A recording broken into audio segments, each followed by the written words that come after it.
My name is Angela. My name is Nicole. And welcome to the Ominous Stitch podcast.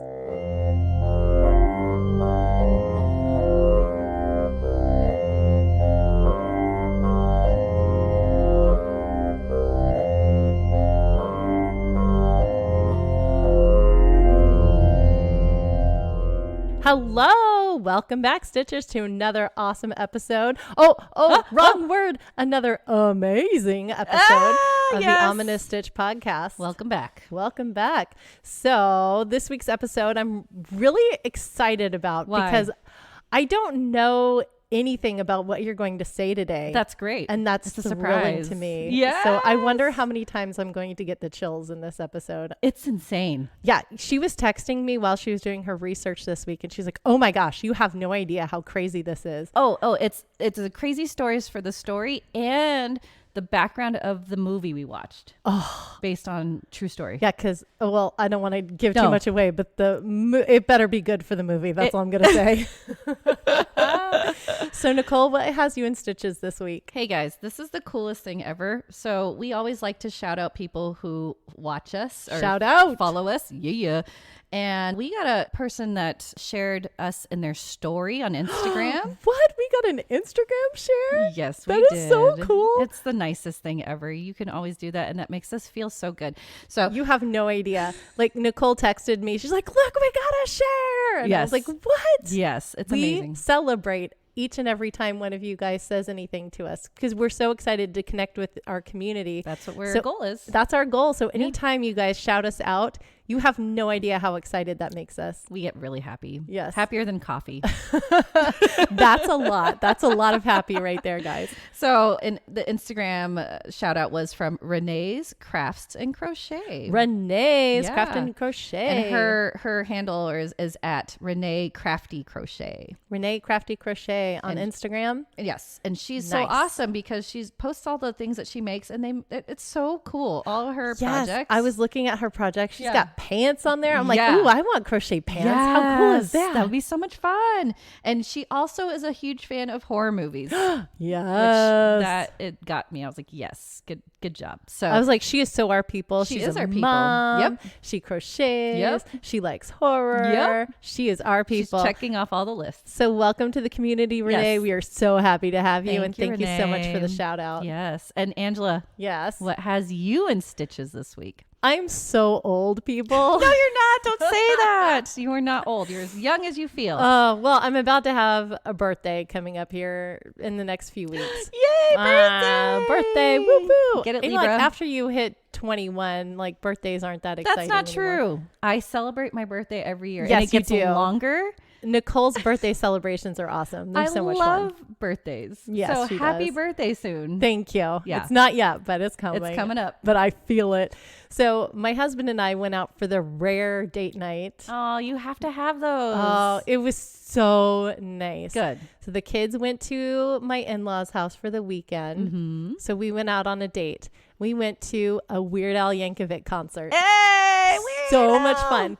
Out of all of the artists that I love and enjoy, I have seen Weird Al the most. I don't know why that is. That is so cool. That's why you're my best friend.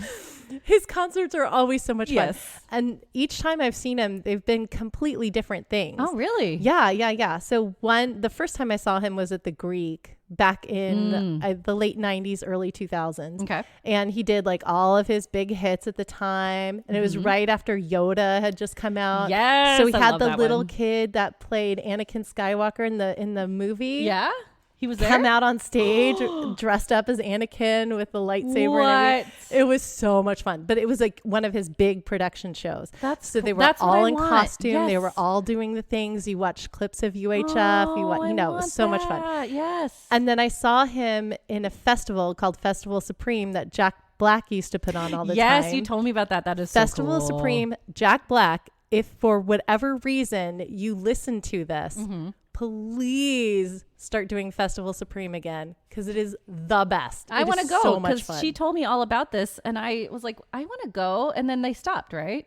Yeah, they stopped doing Festival Supreme because I No. think he was doing Jurassic Park or not Jurassic Park. I'm sorry. Not that one. He was doing Jumanji. Jumanji, which I love. Yeah, it was so good. I think he was shooting the second Jumanji, but he got busy with, his life. His acting life. Yeah. Okay. But Festival Supreme was the best. It was so much fun. Well, next time, if it does come back, I'm coming. Yes. I'm taking Jack Black. I'm taking Please husband. bring We're Festival going. Supreme back. Yes. Yes. It's so much fun. Okay. So anyway, I saw him at Festival Supreme. He was a headliner and he did kind of a pared down version of, he did like his polkas and it was, a big stage production, but it wasn't like minus all the costuming and stuff. And this last time his concert was he was doing all of his original music. Right. And so they were all seated. It was very stripped down. Intimate. There were lights and it was in a small venue. Yeah. Which was still so much fun because a lot of his songs, his originals, I haven't sung or listened to since I was, junior high school. So it brought back so many memories. I was like, oh, this is so fun.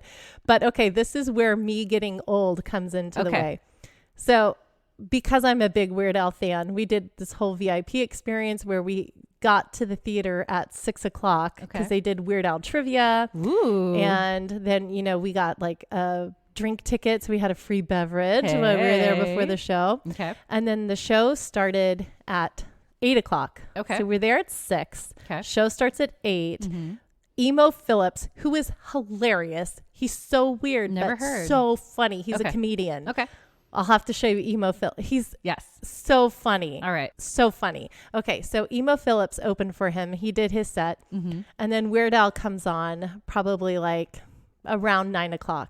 Okay. At this point, I'm starting to get sleepy. No, 9:00 hits. You had a drink earlier though, right? I did. So that probably played a lot into it. Okay. Yeah. But I start getting sleepy and then I start getting cold and the concert's awesome. And he's playing all of his hits. And I'm like fighting off yawns and trying not to sleep. And then after the concert, we had backstage passes. So we went backstage to meet him. And the whole time I was like, well, this is exciting. We get to meet Weird Al. We get to take a picture of him. Did I send you the picture? Yes. I'll have to love post that. picture. It's so fun. So we took pictures with him and he signed some posters for us. And I just kept thinking, I'm like, I just want to go home. I'm so tired and I'm so old. And we get home at midnight. And then all I could do was think about how when I was younger, I would be going out Afterwards, at midnight, yes. right? We'd be going out. You're like, I'm not done. Right? And staying until 2 or 3 in the morning. And here it was like 9:00 when the concert starts. And I'm like, it's dark outside. I need to be home. No. I'm sorry. I'm so old. But Weird Al, you kept me awake because it was so fun. That's so awesome. Such a good show. It's always a good time. Good. Always, always, always go see Weird Al in concert. Okay. Yeah. Well, I want to see the big production. And I think we're the gonna big save production up for ones are really fun. I wanna but do the that one. intimate show was still like it's still Weird good. Al. Yeah. And the energy of He's the crowds entertaining. that he brings, like the Yeah. people in the crowds, everyone's there just to have so much fun. And so it's always just a good time. Good. So Okay. much fun. Well, good. So that's what has me at Stitches. That's great. You feel old, but I'm glad you I still feel got out. old. Yeah, I'm glad I still got out. I can still do it. I think maybe I just need to not have a drink or keep You the need like drinks a going. caffeinated Red Bull drink or something. There we with go. Something that keeps me up. So when after the tipsiness shifts Yes. to sobering back up, I won't be so tired. Yes, and then it wakes you up. Yeah, I like it. Okay. Okay, we'll do that. Okay. So speaking of stitches, are we Yes. ready to get stitching? Let's get stitching. Yeah.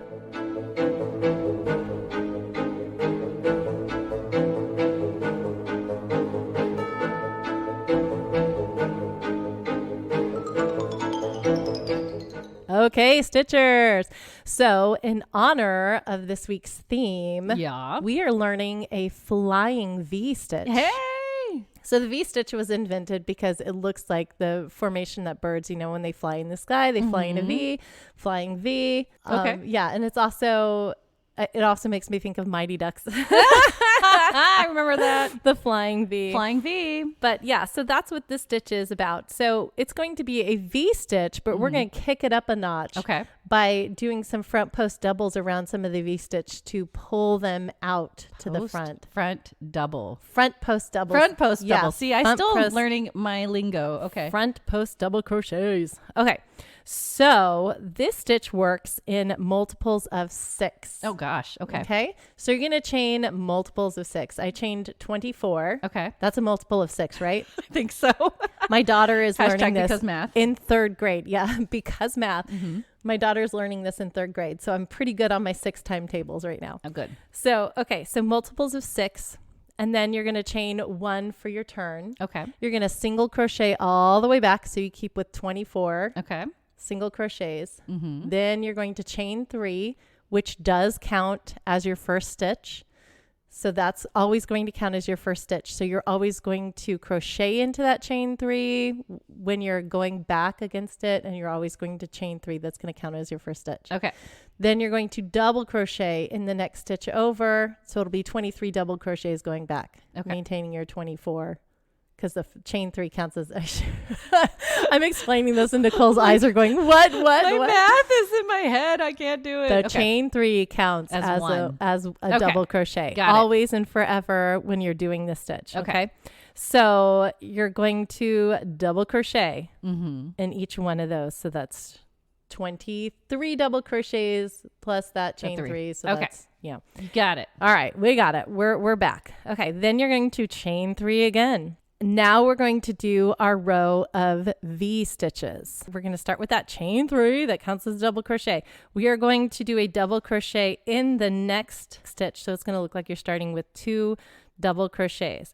Then the way that a V stitch works is that you're going to skip 2 double crochets, 1, 2. Then you're going to double crochet in that next stitch, which is your 3rd one. Then you're going to chain 2, 1, 2. Then you're going to go back into that stitch and do another double crochet. Okay. And that's what makes your V. Oh, cool. Do you see that? I do. Then you're going to skip 2, 1, 2, double crochet into that 3rd one, chain 2, 1, 2, and then sink another double back into that same stitch. Oh, and then I you have see your it. second V. That is so neat. Okay, so you're going to continue that pattern. Skip 2, double crochet, chain 2, double crochet in that same spot, that same always stitch. in that same stitch. Okay. Yes, and then skip 2. Okay, you're going to do that all the way down to the end. You should wind up with 2 double crochets. There should be 4 double crochets at the end, and you're going to skip 2, and then always put 2 double crochets in the last 2. So each row is going to start with a double crochet and a chain 3 or 2. And end with 2 double crochets. Okay. So you have that kind of double crochet border on each side, right? Got it. Does that make sense? Yes.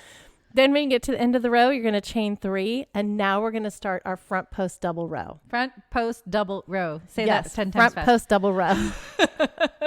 The way the front post double crochet works is that you're going to start with your chain 3 and then double crochet into that next stitch. So you have those 2 double crochets always starting that row, right? Then in that next double crochet from the row before, you're going to do a front post double, which means you're going to yarn over, insert your hook around that stitch. You're going to go from the front to the back. So that stitch is now in front of your hook. Okay. Then you're going to complete a double crochet around that stitch. Oh my gosh. Okay. We've done this one before. Okay. This is like in the alpine stitch when we were doing the front post doubles. Yes. Okay. Same thing. We're picking baby up. Okay. We're picking baby up. That helps. Yes. Okay. So you're going to do a front post double over that crochet. Then you're going to chain 4 because this is going to wind up looking like a big, massive V stitch. Got it. Okay. So front post double, chain 4. And then in the next front post double, which should be kind of the V that's kind of leaning away, you'll see you're going to do a front post double around that double crochet. Fun. Okay, so it's going to look like a big tall like V. Yeah. Then you're going to go into that next chain 2 space from the row below. And you're going to do a double crochet. Cool. Okay, then you're going to skip that next double crochet on the bottom, and then you're going to find the next double crochet that's kind of leaning out to the side. You're going to do a front post double. Then you're going to chain 4, do a front post double around the next double crochet. Then you're going to go into that next chain 2 space. She's got this. Do a double crochet. No, I'm not even looking at my notes. I'm looking directly in Nicole's eyes. She's scaring me because this is insane how well she knows this pattern. So you do a double crochet in that chain 2 space. So you're skipping these 2 little double crochets in the middle here because you're working into that chain 2 space. Got it. So you are either on this row, either pulling 2 double crochets forward to make a mega V. Mega V. A mega V. Yes. Or you're double crocheting into that chain 2 space between. Got it. Does that make sense? It does. No, it looks so that's cool. why it's weird to describe, but once you see it, you're like, oh, that's what I'm doing. Look at the YouTube. Yep. Yes, watch the YouTube. Because it's alternating constantly, right? It's alternating. Okay. Yeah, you're switching back and forth between which ones you're doing. Yeah. And then when you get to the end, you will have 2 double crochets at the end. I see that. And yeah. then you sink 2 double crochets into those last 2. And then you're going to... And you turn it? Yes, you're going to chain 3 and turn. Then you're going to double crochet into each double crochet from the row below. But once you hit that chain 4 space, you're going to put 3 double crochets into that chain 4 space. So you're either doing 3 double crochets in a row into the double crochets from the row below, or if you're in a chain 4 space, you're putting 3 double crochets into that chain 4 space. That's cool. So that's why you have that 6 from the start. Does that make sense? It does, yeah. So it's 3 either in the double crochets or 3 in that chain 4 space. Got it. So you're double crocheting all the way back. And then you're going to chain 1, turn, single crochet that's all the way back. That's the other row. Yes, Okay. single crochet all the way back. Okay. Yes, which I skipped that one when I was demonstrating, so I'm going to undo it. Okay. Then you're single crochet all the way back. Okay. And then you repeat the pattern again. Got it. So then it will be your regular V stitch row, which was, you always start with 2 double crochets or chain 3 and a double crochet. Then the regular V-stitch row is a regular V-stitch, which means you're going to skip 2, double crochet, chain 2, double crochet in that same stitch, skip 2, double crochet, chain 2, double crochet into that same stitch, skip 2. Does that make sense? Yeah. That's the I'm V-stitch looking at it row. in my head. I got this. Yes, she's doing this in her head. Okay. And so after you do the V-stitch row, that's when you do that extended V-stitch row that we just went into detail about. And then you do a row of double crochet. Then you do a row of single crochet, and then you go back to that V-stitch. So that's how this pattern, works. you've got to kind of really keep an eye on what you're doing. Yeah, you have to remember which row you're on, but it makes sense. Yeah, though, once you start getting going. Once you start going, it makes sense. Yeah, and it makes a really cool pattern. I really like it a lot too. I think this would be a really nice summery blanket again because it's everything's a blanket. Everything's a blanket. Everything's summery because we're in California. Yes, sorry, everybody. Exactly. But it's really cool. I like it. Would you want to change colors every time? Yeah, you can. I think that would be cool? pretty. If you did this with an ombre yarn too, that would be really pretty. Oh, that'd be nice. Okay. Yeah. Nice. Nice. So that's the flying V stitch. And I got this from Desert Blossom. Ooh, Desert very close. Blossom. Yes. DesertBlossomCrafts.com. It's the flying V stitch on Desert Blossom. So check it out and let us know what you make with this flying V stitch. Can we put the pattern into our website? Yeah. Okay. Yeah. Because I'm going to do that. Look in the show notes, everybody. And then we'll also put that in YouTube. Check out Angela doing it. Left-handed. Woo-woo. Left-handed. All right. I'm so excited for story time. Are we ready for story time? I'm so excited. It's story time. It's story time.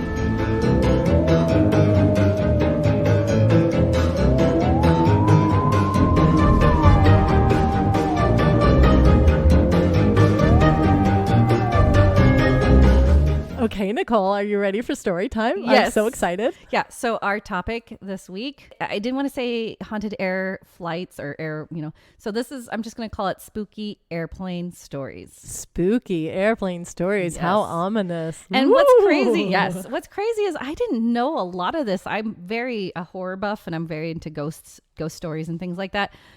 A lot of this is brand new to me. It's brand new to me too. Get your travel pants on. I have my travel pants on. Is this going to make me scared of flying though? Yes. Oh no. I was talking to my coworker about my research and I was like, I don't know if I want to fly again now. Oh no. If you already have a phobia of flight, maybe this isn't the episode for you. Warning, do not, this trigger warning, don't listen to this. But you remember these flights have already happened. Yes. This was when in the 1970s planes weren't as made as well as they are now. Oh, see, you got nothing to fear now. They did a lot better, I guess. So. Okay. So first one is Flight 401. Flight 401. Okay. December 29th, 1972. Ooh. So we're back into our Christmas times. I don't know why we're centered around Christmas. 50 years ago almost. Good job. Math. Hashtag because math. Hashtag because math. Flight 401 of Eastern Airlines departed JFK Airport in New York at 9:20 p.m. for Miami, Florida. Oh, Miami, Miami, you've got style. If any of you guys know what that is, I have no idea where that came from. Shout out in our comments. Please let us know if you know what that's from. I want to hear how many of our Stitchers know that reference. She's going to tell me later because I have no idea. I will. I'm not going to tell on the podcast. Don't tell us. Okay, the plane was an L-1011. Okay, and this was a fairly new plane at the time named Aircraft 310. So it was new, as in it was just produced. Like, okay, brand new type of plane. Yeah, for this one. This plane was delivered on August 18th and service August 21st. So it had only been flying for a little over 4 months. Oh, so yeah, really brand new. New plane. And it was always checked by maintenance with very minor problems. The flight deck consisted of 51-year-old Donald Luis Repo, flight engineer flying for Eastern Airline for 25 years. Oh, okay. Experienced pilot. Yes. Brand new plane. Yes. What could possibly go wrong? No. And there's also 55-year-old Captain Robert Albin Loft, 32 years of flight experience, and First Officer Albert John Stockstill, 39 years old, and was a former Air Force flyer. Okay, so we got lots some of experienced crew. Okay, there were 163 passengers on board, along with 13 crew members on the board as well. The flight was quite uneventful until they were close to Miami. Uh-oh. There was a lot of air traffic that night, but as they approached a little after 11:30 p.m. and tried letting down the landing gear, alarms started to go off. Uh-oh. Yeah. They kept trying, and the light that indicated it was down was not turning on. Okay. Huh. They decided to make a U-turn and circle around while they fixed the problem. They were below good plan. They were below 1,000 feet, but told air traffic control they would climb up to 2,000 feet and turn on the autopilot to figure out what was going on. Okay. Repo was down in the avionics bay, a space beneath the flight deck that is also known as the hellhole. Oh, no. Here's an example. Oh, no. Ooh. I'm showing into a picture. It's really it does tiny. look like a hellhole. If you have claustrophobia, that is not the place for you. The other two were trying to fix the light that indicated the landing gear was down and were not succeeding. Okay. At the airport, while all the commotion was happening in the flight deck, the approach controller noticed the blip of Eastern 401 on his radar screen. And remember, they were supposed to be climbing up to 2,000 feet. Right. Yet the numbers read 900 feet. They dropped. They went down 100 feet. They kept trying to reach out to the crew. They were clear to come back in, but then an ominous conversation came in over the radio. Uh-oh. Stockstill. We did something to the altitude. Loft. What? Stockstill. We're still at 2,000, right? Loft. Hey, what's happening here? Uh-oh. Back at the airport, Flight 401's data block read CST, which stands for coast, which is shown when a beacon target is lost or becomes too weak to correlate for the radar antenna. Oh, no. Yeah. 11:43 p.m. Another aircraft radioed in. Miami, this is National 611. We just saw a big explosion. Looks like it was out west. I don't know what it means, but I thought you should know. Oh, no. Flight 401 crashed 18.7 miles northwest of Miami in the Everglades. The plane was traveling 227 miles per hour. Oh. And the left wingtip hit first, then the left engine, and then the left landing gear. Oh, now, thankfully, right after the crash, there were survivors starting to move together in the swampy marsh.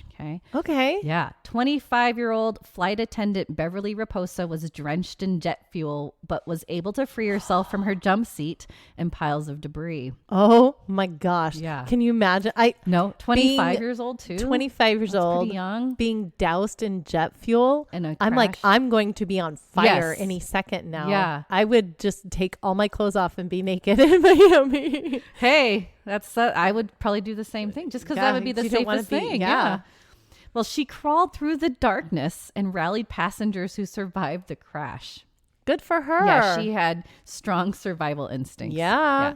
So she said, I think personally, I was just as frightened as anyone else, and I knew the possibilities, but these were my people. They were my responsibility, and this was my job as a flight attendant. Wow. Yeah, nice dedication to the work that you're doing. Not panicking, not freaking out. She was ready to help everybody. Wow. Yeah. She is awesome. She's amazing. Amazing. To help with the shock of it all, she led the group of survivors she found in singing Christmas carols. What? Yeah. Oh. I can see you doing that. So she's a yes. I Right? would do that. That would be Just me. like that's your instinct to like, okay, let's calm everybody down. Let's do something sing fun. some songs. Yeah. Yay. Now, Robert Marquis and a friend were collecting frogs in the Everglades in an airboat when he witnessed the crash. Oh, wow. Yeah, he was the first person to the scene of the crash to help rescue people. The U.S. Coast Guard was there soon after. The aftermath. 75 passengers and crew survived the initial crash, and 103 perished. Some of those survivors of the crash, they were survivors, but unfortunately, their wounds proved to be too fatal. Oh. Yeah. What exactly caused the crash? Yes. What happened? Yeah. The investigation concluded that halfway through the U-turn, when they were trying to fix the landing light, Stockstill put the airplane in autopilot and for 80 seconds maintained the level flight, but then it dipped 100 feet, then began to descend so gradually that it was not perceived by the crew. So they didn't even notice. Oh, because they thought they were on autopilot. They felt like they were at 2,000 feet and they instead thought they of were just 1,000. still cruising. Yeah. Oh, Yeah, no. and the environment. So they had no idea. They had no idea. The environment was so filled with alarms and bells that they did not hear the altitude warning after losing another 250 feet. So they were panicking. They didn't even notice. Oh, no. What's sad is the landing gear was found to be in the down and locked position. So all of this was caused by 2 burnt out light bulbs. Oh, my gosh. Right? I'm like pulling away from my mic because it's so loud. It's devastating. Oh, Yeah. light bulbs. Light bulbs. All of that chaos and yeah, it's insane. Oh. Soon after, there was speculation that several parts of the L-1011 aircraft were salvaged from the crash site and were returned to the manufacturer to be reused in other L-1011s. No. Nope. What? No. Hashtag nope. Doing this caused flight passengers and crew members to witness ghostly sightings of the perished crew of Flight 401, all in 1973 and 1974. Whoa. Here are the stories. Yay. Oh, I've got chills already. Pre-chills. Okay.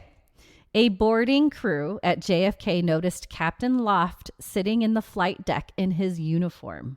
The crew talked to Loft for a few moments as they didn't know who he was, but then disappeared in front of their eyes.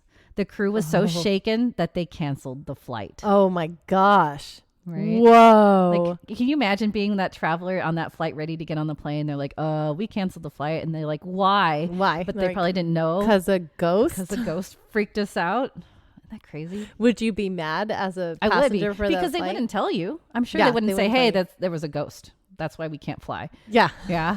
Then you think they're crazy. So then They you probably wouldn't even tell wanna you fly. that the plane had some some problem. issues. Yeah. Yeah. So that would be okay. But if you knew that it was a ghost and that's why you weren't flying, would you be mad? Would you be like, No. let me be on the plane? No, I would be like, cool, I'm going to be on the next flight. Yeah, I would too. Because I Yeah. feel like that ghost would be an omen. Yeah.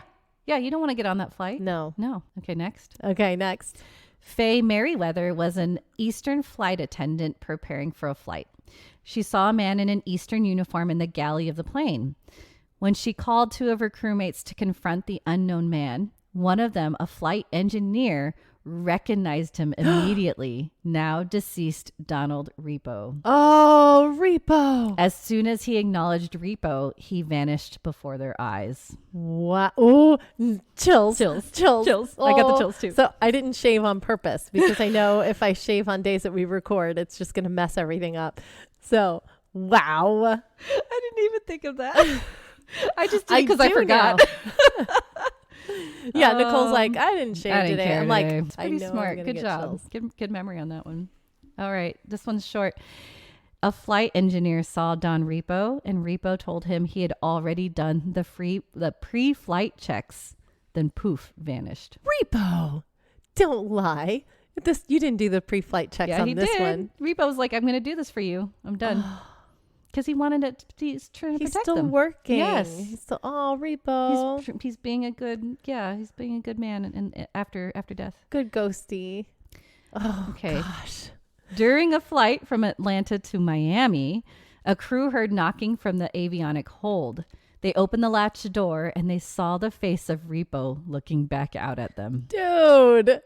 Still there. It's like hanging out. Hey.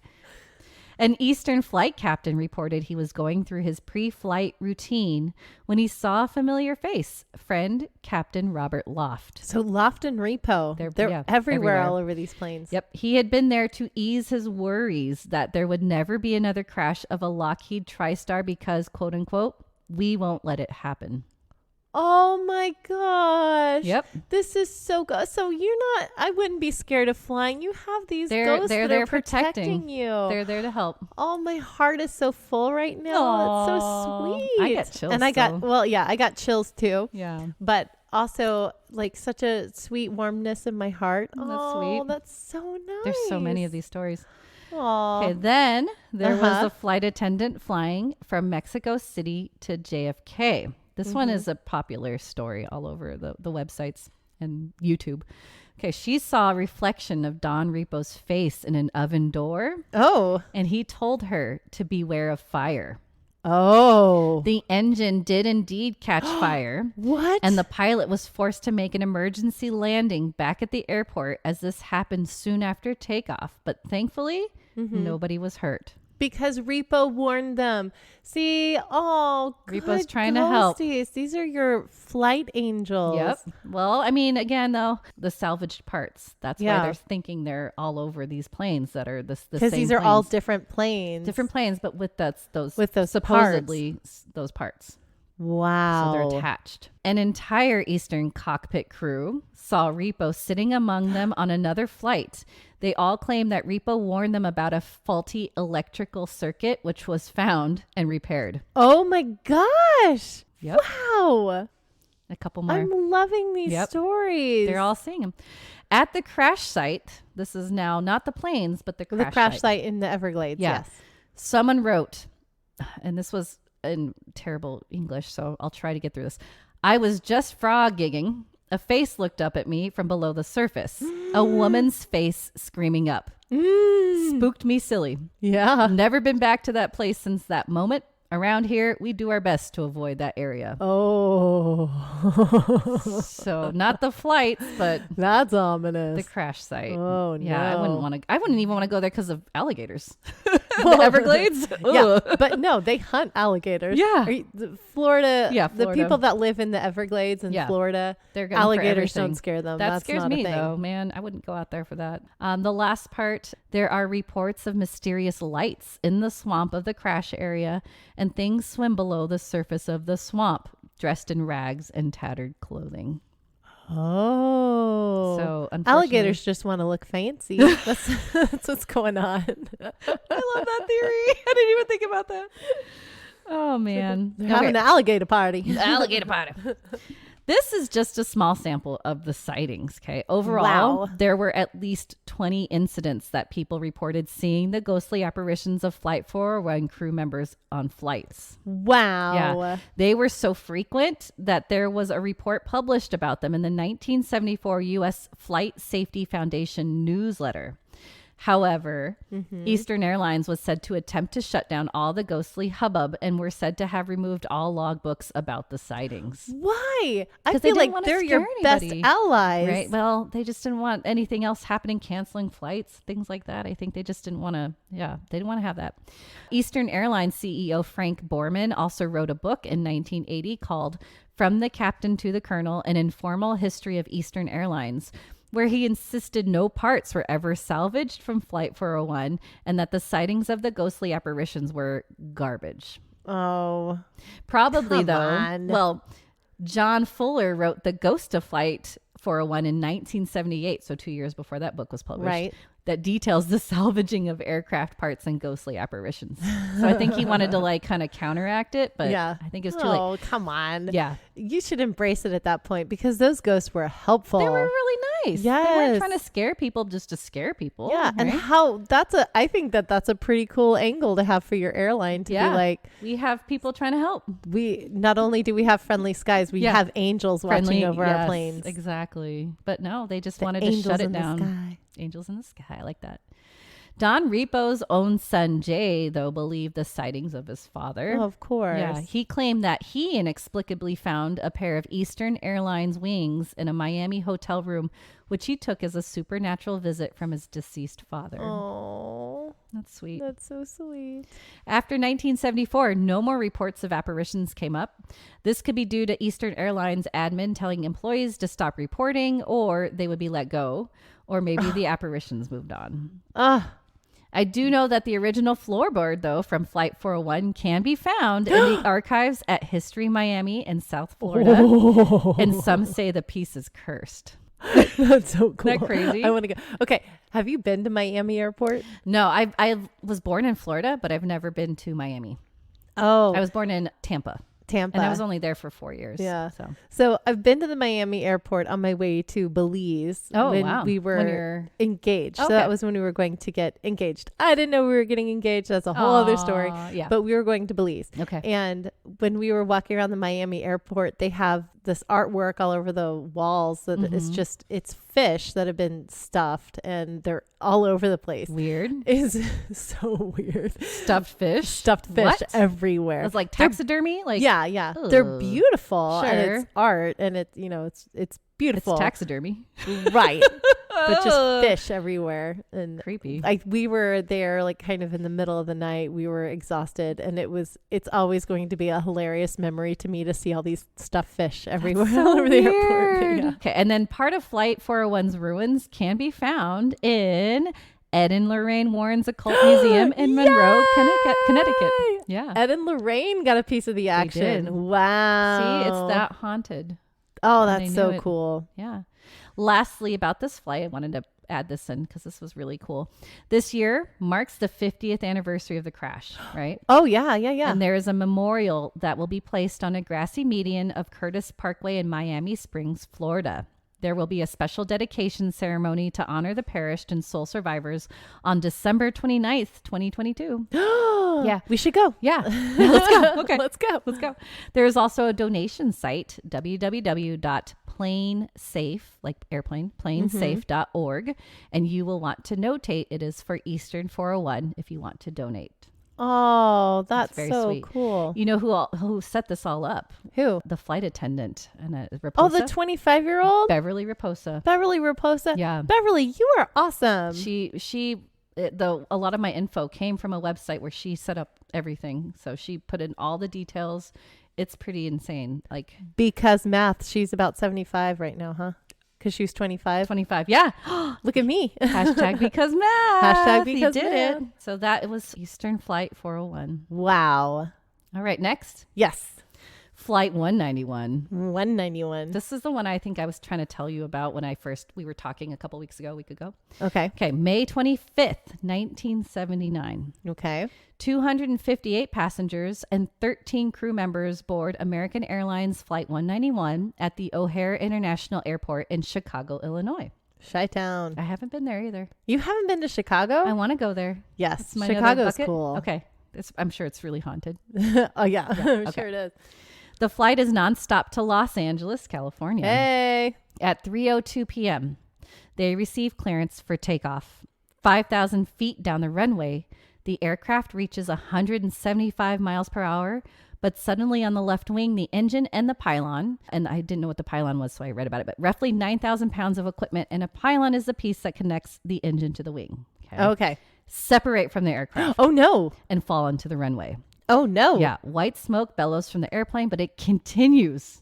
It didn't see it. The flight attendant. They didn't The notice? pilots didn't see it. They didn't feel like it fall? Nope. Air traffic controller radios the plane asking if they want to come back in, but no answer. Oh, what? Unfortunately, the flight crew cannot see the wings and engine from the cockpit, and they proceed with the takeoff. Oh no. At 6,000 feet on the runway, there's about 6,000 feet out, Right. still going on the runway. Right. The plane starts to lift, reaching an altitude of 300 feet above the ground, and wings are fine and level at that point. But suddenly, the aircraft starts to bank left and continues to roll until the wings are past the vertical position. Yeah. The plane is not going fast enough to stay in the air, and the electrical power cuts out, so the flight crew does not hear any warnings about the stalling aircraft, and the plane descends. Oh no. At 3:04 p.m., Flight 191 slams into the ground with its nose pointing downward into an open field 4,600 feet northwest of the departure end of the runway. The plane is demolished upon impact, and it explodes. Oh. Sadly, there are no survivors. Oh. Do we have a picture of that? It's very sad.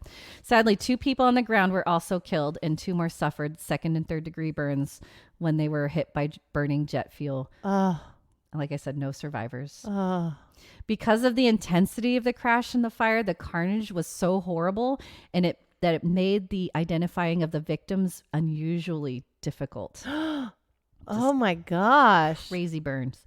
Also, the crash destroyed an old aircraft hangar, several cars, and a mobile home. Oh, I hope nobody was home at that time. Well, remember, it did kill 2 people on the ground. They could have been in the hangar, I think. That's what they said. Yeah. But yeah. The investigation of the crash found why Flight 191 suffered.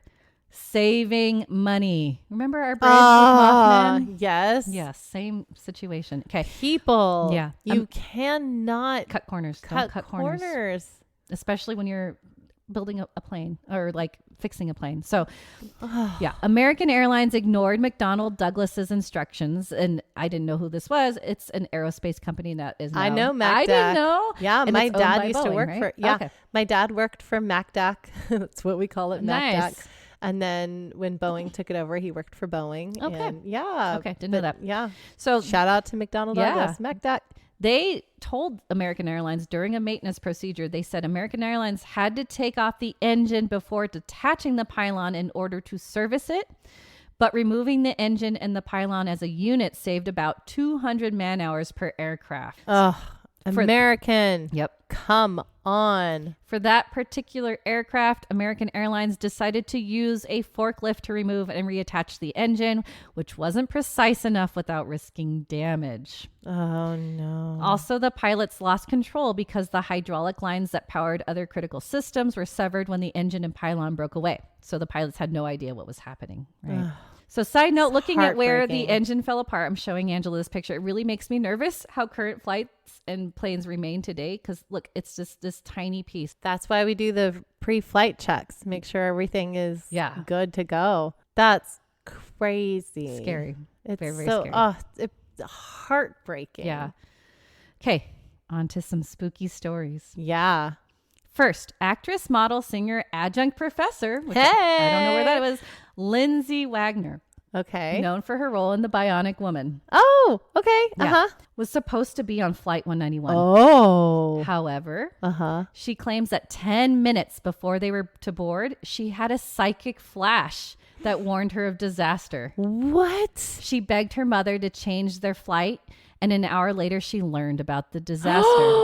This is like the I told you. Yeah, Final Destination. So I'm guessing they got that from her. Oh, that's crazy. Isn't that insane? So she knew it wasn't going to, but nothing happened to her like Final know. Destination. Yeah, good. Thank Yeah. God for that. And she didn't get visited by Yeah. the FBI agents. Nope, Like, nobody how else. did you know? Yep. Nope. But that's what she claims. Wow. These next details come from ghostresearch.org. And they claim that the Ghost Research Society was the first paranormal group to ever investigate and visit the crash site of Flight 191 in June of 1979. May 16th. Okay. Average Joe, David Booth of Cincinnati, Ohio, had a dream. Okay, remember the crash happened May 29th. Right. He recalled, quote unquote, I'm looking out to my right over a field and there's this great big jet and it wasn't making noise that it should. It wasn't a feeling of impending doom or that it was going to crash or anything. It just wasn't making the sound that it should.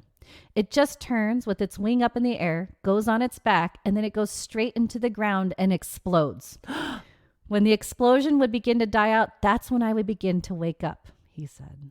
Oh, wow. The next night, he had the same dream. Wow. He woke up and discovered he had been crying in this one. Oh, no. He knew it was going to happen? As the week progressed, the dream repeated every night. Wow. Tuesday, May 22nd, David had the dream for the 7th night in a row, and he decided to act upon this. Yeah. He called the Cincinnati office of the Federal Aviation Administration, where he talked to facility manager Paul Williams. They discussed what type of plane it was, and afterwards, Williams asked David to search his dream to retrieve more information about the plane. Yeah. Finally, Williams was able to identify it as a DC-10 because the airplane had an engine on the tail rather than in the tail. Just with those details, he was able to tell him what kind of plane it was. Wow. At the start of the Memorial Day weekend, David had the dream for the 10th time, and he had a feeling he would never have the dream again. Oh, my God. He went home early from work that day, and it was 4 p.m., 3 p.m. in Chicago. I'm getting chills again. And then also, this is another episode where we can count all my oh my goshes because I keep... I like to scare her. Yes. So when Williams just received the news from Chicago at that day, he realized what David Booth described was this disastrous event. When David found out what happened, he emotionally fell apart and called Williams. I would too. Mm-hmm. Williams tried to assure David it wasn't his fault because he blamed himself for not getting enough information to stop the disaster. Well, yeah, I'm sure he has some kind of guilt associated with that. He's dreaming about it was constantly. Gonna happen. Yeah. And he was like so emotionally affected during the dreams. Mm-hmm. Yeah. Oh, that is heartbreaking. So that's this whole one is heartbreaking. Yeah, that's a creepy story about him predicting it. Now, within hours of the crash at the Oasis Mobile home court, which was next to the crash site, it was like really, really close to it. Remember, one of the mobile homes. One of the mobile homes. Yeah. Yeah. Residents claimed to hear knocking and rapping sounds at their doors and windows. What? Some of these residents were retired and off-duty police and firefighters. They would open their doors to find nobody was there. What? The dogs in the trailer park would constantly bark at the empty field where the plane had gone down. And when owners checked outside, there was nothing there. Oh. Now, apparently, this continued for weeks and months, escalating to the point where doorknobs were being turned and rattled. What? Residents would hear footsteps approaching their trailers and sometimes seeing apparitions. Wow. They're trying to get help. They don't know where they are. Oh, chills again, Nicole. A few residents opened their doors to find a worried figure that would say he had to get his luggage or had to make a connection on their front porch. But when the figure would turn, it would vanish. Wow. I've got chills. She did a little shimmy. That's what I'm laughing at because she had chills. This caused a lot of residents to move out of the park. Well, yeah. Yeah. Yeah. You're like, I'm done. I'm done. Yeah. Yep. But new residents that replaced the old ones would also report strange occurrences. Oh, wow. So it just continued to happen. A story I found across many websites state this one very specific sighting by a man walking his dog near the crash site. He is approached by a young man who tells the dog walker he needs to make an emergency phone call. The man appears to be steaming, smoldering, and the dog walker chalks it up to the man possibly running out at night. Right. So he might just be really sweaty. Really sweaty and hot. Steaming in the cold, yeah. Yeah. But the man also reeks of gasoline. Oh, no. When he turns to point out a nearby phone booth, he turns back to face the man, but he's gone. Vanished. Oh, wow. Yeah, he had heard stories from others about the moans and cries emanating from the 1979 crash site and never believed them until he came across that strange vanishing man. And then he was a believer. He's like, okay, this is So real. never mind. Yep. Travelers coming from O'Hare Airport have also reported seeing a young man making a phone call from a phone booth close to the departure gate of Flight 191. Oh. They see him take a few steps after finishing his call, but then he vanishes right before their eyes. Oh. Oh, it's crazy. The Illinois Ghost Society tried to gain access to the physical site of the crash on its 34th anniversary of the event in 2013, but unfortunately they were turned away because the security said they get so many requests from other paranormal groups to access the property, but it's only open to family members and a canine training facility nearby. However, they still investigated the surrounding area and came up with some really creepy EVP experiences. Ooh. You can check it out on their website. Oh, cool. Okay, I'm so going to do that. Yeah, I don't want to give it all away, but there's some pretty creepy EVP recordings they got. Yeah? Did you listen to them? I just read what they were. Oh, okay. They said, like, at this point, I heard this, and I was like, whoa. Yeah, it was That's creepy. good. Yeah. That's good. So, I mean, I wonder what was the website again? Oh, so you just Google Illinois Ghost Society. Illinois Ghost Society. And yeah, I'm sure you can find EVPs. Yeah, Ooh, for Flight cool. 191. So that's all I have for that. But that's awesome. It's so heart wrenching, but and spooky all at the same time. Yes. Yeah. I mean, that's definitely energy that's just been like. They're stuck. Yeah, they're totally stuck. Yeah, which is really, really, really heartbreaking. Yeah. After all this, these two flights, because I don't have any. I have 2 airplane ghost stuff. That's a little bit lighthearted, but I started looking up airplane crashes, and Nicole. Just to be safe, guys, they showed a chart and like definitely no airplane crashes. So things are safer. Yeah, things are safer. This is in the 70s. Yeah, you're more likely to get in a car accident than a plane crash now. Mm-hmm. So.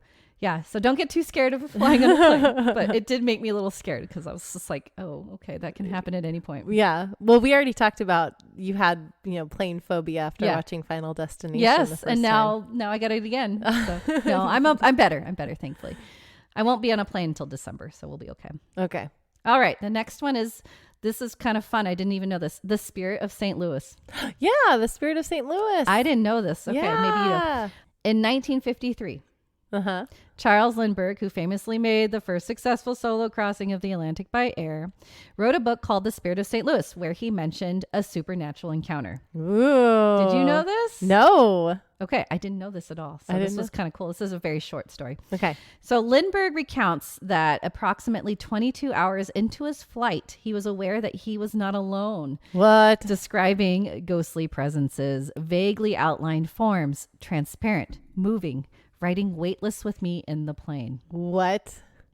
Lindbergh felt relaxed and at ease with the spirits, though, as the voices apparently sounded familiar, and they had given him advice and reassurance, although he couldn't make out exactly what they were saying. Oh, so he had guardian angels with him. Oh, that's sweet. That's sweet. Yeah. After an hour, the spirits faded. His grandson, Eric Lindbergh, said he saw something that he couldn't explain. Eric is aware that it may have been a fatigue-induced phenomenon since Charles had been in the air for more than 24 hours. Yeah. That's pretty crazy. Okay. But regardless, Charles Lindbergh was so convinced of potential alternate realities because of this event that he started studying strange phenomenon. Oh, yeah. Cool. He wanted to visit India to study the yogis who could survive without breathing, but World War II happened and stopped his travel plans.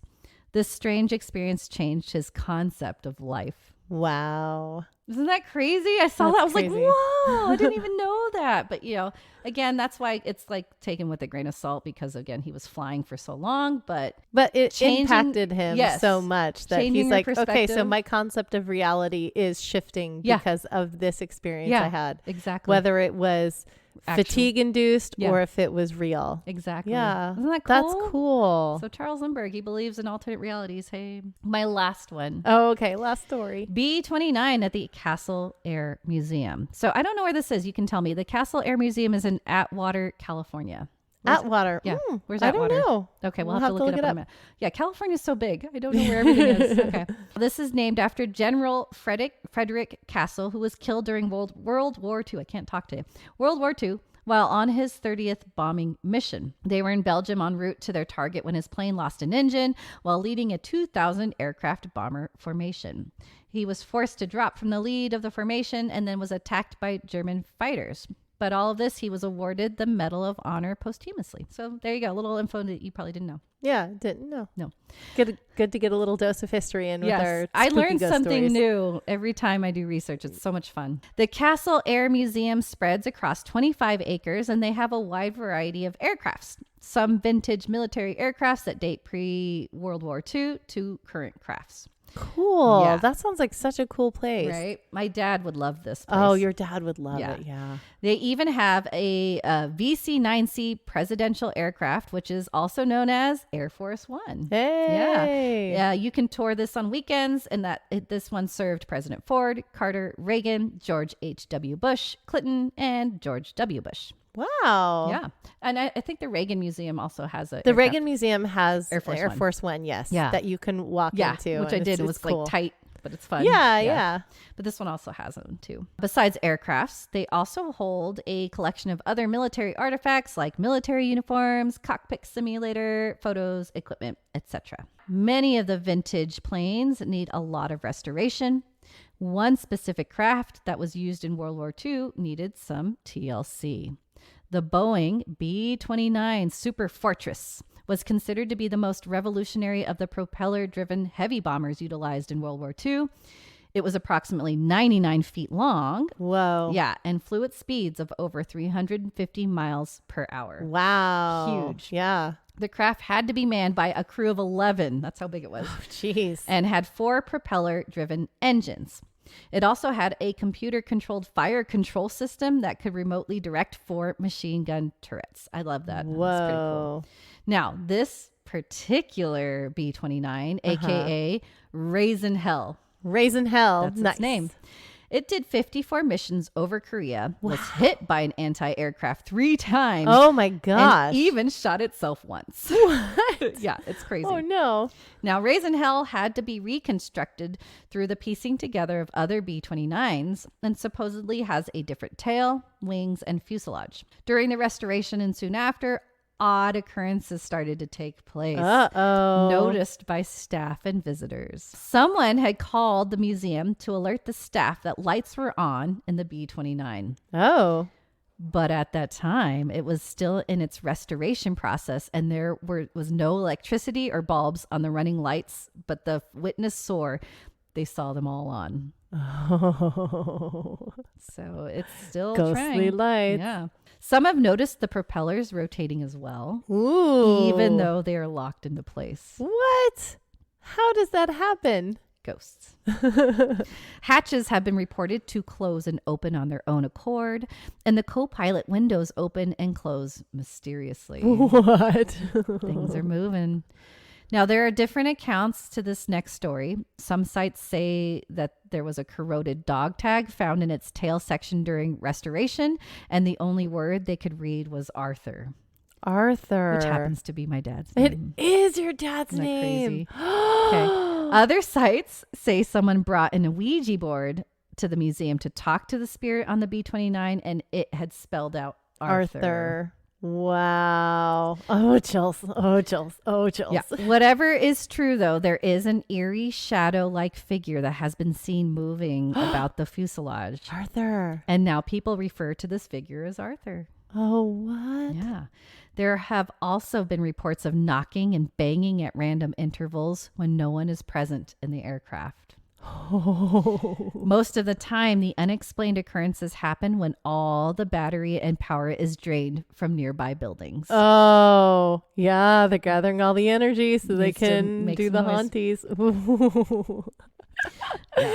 I love it. I love got it. chills everywhere. I got chills. They're multiplying. That's how I and feel. I'm losing control. Oh, sorry. I love Random song break. No, it's perfect. A few paranormal groups have tried to investigate the spooky happenings on the B-29, Uh-huh. and one group claims they received Morse code on their Geiger counter. Ooh, Yeah. that's cool. Right. One of the members, of the particular paranormal investigation team was formal military personnel and knew that it was Morse. Oh. Yeah. This leads to the speculation that maybe Arthur, if that's the spirit's name, Yeah. was possibly a radio operator or maybe worked on the base and served on a B-29. Oh, Arthur. Yeah. The most talked about ghost story in Raising Hell. This one's creepy. One of the gentlemen that was restoring the vintage craft was working in the cockpit. He was there alongside another worker. So there's just two of them. Mm-hmm. He had asked his coworker to hand him a wrench, and he felt the wrench placed into his outstretched hand. After working for a few seconds, he looked up and noticed his coworker was nowhere near him. He discovered shortly that his coworker was outside smoking a cigarette and could be viewed from the window. Oh no! Who was assisting the workman to restore the aircraft? It was Arthur. Yep. Aww. Some claim it's the friendly, ghostly figure of Arthur. Arthur, the friendly ghost. Hey, but at least it's a nice presence. Yeah. So this is a picture. I put a small picture of Raising Hell. Oh, I There love it is. that. It's pretty big plane. Yeah. Ooh, that's so cool. And that concludes spooky airplane I stories. love it. Spooky airplane time. Yeah. That was such a good story time. So many chills, so many thrills. Yeah, don't be afraid of planes. Don't be afraid of planes, because if you have reused plane parts, they're going to help you and you're going to have a good flight. That's my what you takeaway. That's what I learned. The moral of today is that if you have reused plane parts on your plane, don't be scared of the ghosties. Okay. They're going to help you. Yeah. They're helpful ghosts. Oh, that was so fun today. Yeah. Thanks, Nicole. You're welcome. Are we ready for movie time? This is the best part. Yes, movie time. Movie time.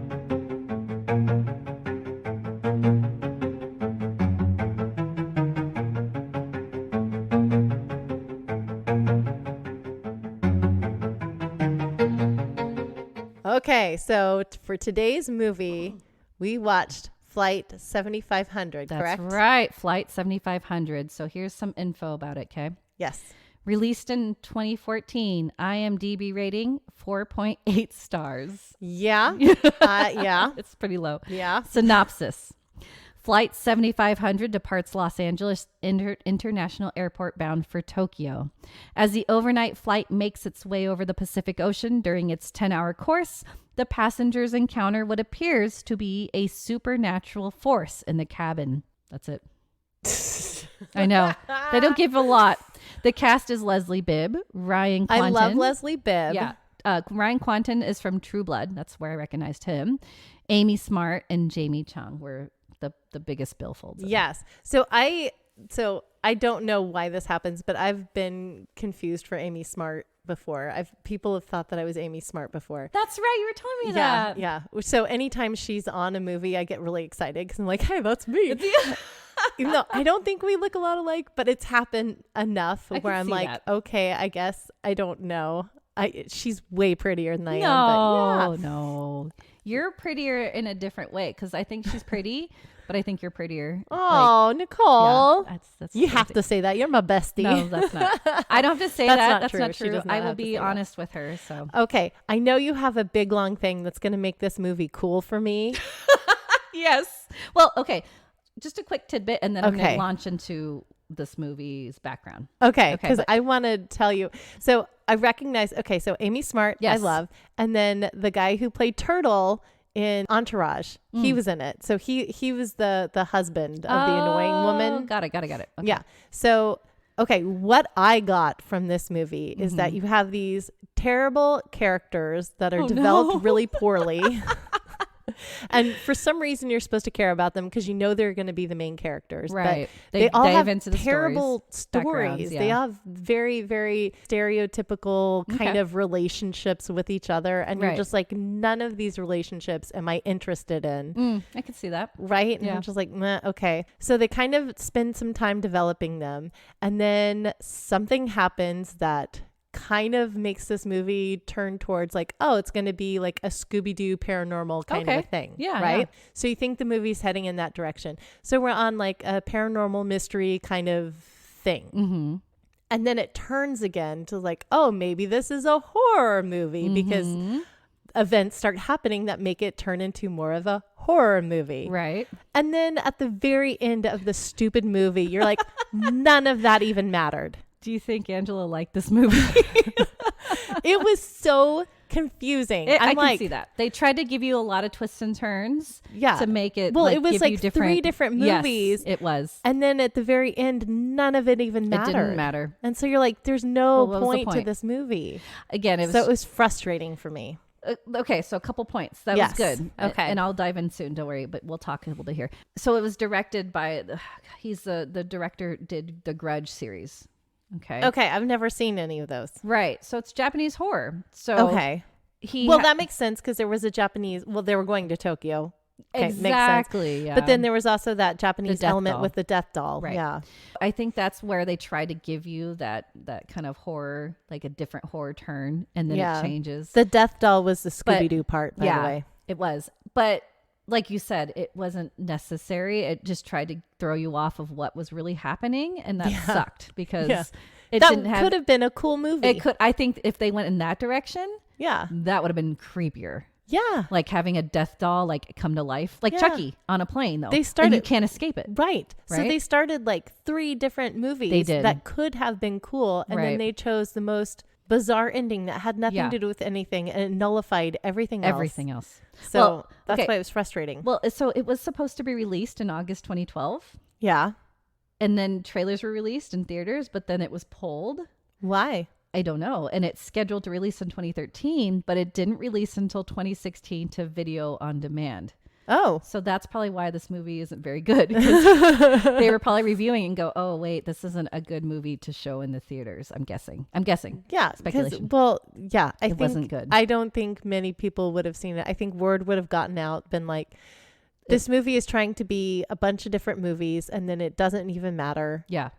Yeah. And okay. Then, all right. You want me to go into my spiel? Yes. I want you to make this movie make sense for me. I'll try. Okay. I mean, I think this is why they try to make it a horror movie, but okay. So this is a big spoiler alert. Okay. Angela did really well of kind of giving you hints and not giving you the whole movie, which was good. Good job. Okay. But if you want to watch this movie before you hear this, do it now.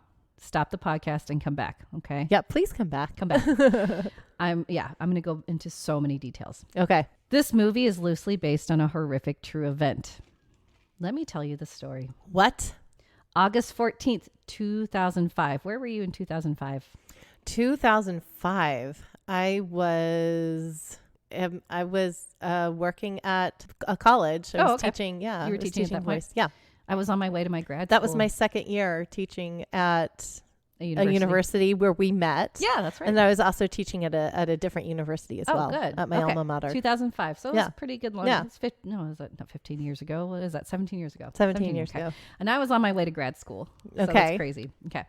115 passengers and 6 crew members boarded Flight 522, which was a Boeing 737 plane in Larnaca, Cyprus. It was due in Athens, Greece, just a little over an hour of a flight. So it's a very short that's flight. a short flight. Soon after takeoff, the pilot and co-pilot were confused as a takeoff configuration alarm went off and the equipment cooling warning lights went on. Uh-oh. They were unaware that the oxygen masks had fallen in the main cabin. Oh. They called the Helios Operations Center, and the ground engineer that had performed the pressurization leak check was able to talk to them. The conversation. Okay. Pilot: the ventilation cooling fan lights are off. Engineer: can you confirm that the pressurization panel is set to auto? Pilot: where are my equipment cooling circuit breakers? And that was the last transition from Flight 522. Ooh. After that, they couldn't communicate with anyone anymore and worried that this was a terrorist takeover. Mm-hmm. They actually sent 2 Greek F-16s up to investigate. Yeah, because they saw those. They saw that in the movie. In the movie, yeah. They were flying over the Aegean Sea when they noticed the co-pilot slumped over the controls in the cockpit, motionless, and no visuals on the captain. What? They couldn't see any passengers take notice of their planes either. They did, however, see 2 other people desperately attempting to gain control of the plane, and they could see the oxygen masks dangling in the passenger cabin. This is just like the movie. This is the movie. The 2 people were flight attendants. Was a flight attendant with some pilot training, Andreas Prodromou. I'm going to guess that's how you say it. It's very Greek. And his girlfriend, Harris Charalambous. I'm going to guess that. I'm sorry if I butchered those names. It's all Greek to me. It's all Greek to me. The F-16s were able to capture video of them, and they were later identified. So that's why they knew them. Wow. Unfortunately, the plane soon crashed into the hills of Grammatico, 25 miles from Athens. Wow. After a thorough investigation, they believed that lack of cabin pressure and oxygen rendered Flight 522 as a ghost plane. The crew who flew the same plane earlier that morning reported a frozen door seal and noises coming from the aft services door on the plane's right side. It was fully inspected and followed by a pressurization leak check. However, after performing the leak check in the manual setting, the settings were never set back to auto. Oh. So later it was concluded that the crew had reacted to the warning horn as if it had been a takeoff configuration warning, but they didn't realize the issue in time to put on their oxygen masks. A sudden decompression at 30,000 feet and above can plunge temperatures inside the cabin below 0 degrees, which then hypoxia sets in, which is not enough oxygen, right? Then causes people to lose consciousness in 10 to 30 seconds without being able to reach their oxygen masks. Right. And even then, the masks weren't powerful enough to sustain consciousness for long. Right. Even though Andreas and Harris were frantically scrambling at the cockpit, the plane eventually ran out of fuel and the engine died, causing the plane to crash. That is the premise Spoiler, of the movie. Yeah. That's the movie. So we know in the beginning, when the people where we're still getting the character development, the oxygen masks come down. We know there's cabin trouble. They all wind up getting their oxygen masks on, and then that's where we move into the different parts of the story. Right. And this is after the guy, again, spoiler alert, the guy dies who has the death doll. Yes, the death doll guy dies, and then we get the Scooby-Doo part of the story. Yes. So they think it was they blame everything that's happening, the spooky happenings, that things are weird happening, like they see hands and things like that. That's very Grudge-like, by the way. Yeah. They blame it on the death doll guy, so they're like, trying to figure out who he is, and yeah. But then at the end, right? But then at the end is where you get this exact ending. So this is a real life ending, and this is how the movie chose to end, was based on this real life thing. It was all a hallucination.